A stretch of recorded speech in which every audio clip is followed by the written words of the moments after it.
Listen, if we continue to have debates about whether the salute that we observed from the inaugural stage, whether that was the salute, that many of us think it was exactly that salute, and many of us have made, I think, a really compelling and persuasive case that when you take the history of the behavior, the history of endorsement for certain political parties, the history of behavior on a certain social media platform, the history of reinstating accounts that were banned for certain reasons, the history of this same person retweeting mis and disinformation, the same history of this person retweeting conspiracy theories that point in the direction of the party that would be, rather the population group that would be most impacted by such a salute. Do you see what I'm saying as I'm talking all around this? I think by the preponderance of evidence, it is very clear exactly what that salute was, and exactly what it was intended to do was to put out a signal, if you want to call it a dog whistle or whatever, to put out a signal to people that would be sympathetic to that salute, to say, yeah, hey, look, we're in positions of power now. But the deal is, right, even if you deny all of that, even if you're like, it was a neurodivergent, erratic movement that was because someone was excited in the moment, and, let's not be uncharitable and call it something that it isn't. I've read think pieces about we got to be really careful with the word that we use when we describe things, and we don't want to misattribute or misapply such a powerful word, referring to a group of people who had allegiance to a person with a mustache.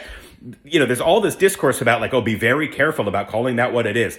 Here's my point, right? Is that it doesn't matter at some point. It doesn't matter if we sort of get the attribution right. And the reason for that is twofold. The first is because certainly the organizations that like to use that gesture deliberately, intentionally, they see this as affirmation. They're very excited. So that's a thing to be aware of. Doesn't matter what the intent was. Now you've got an emboldened and empowered group of people who really like to use that salute. The second part about this is that now this is a part of our mainstream discourse. This is the whole point. This is why there's marching in the streets from these mustache people. This is why they hang banners from highway overpasses, the mustache people, is because they realize this is how that ideology gets a foothold in our culture.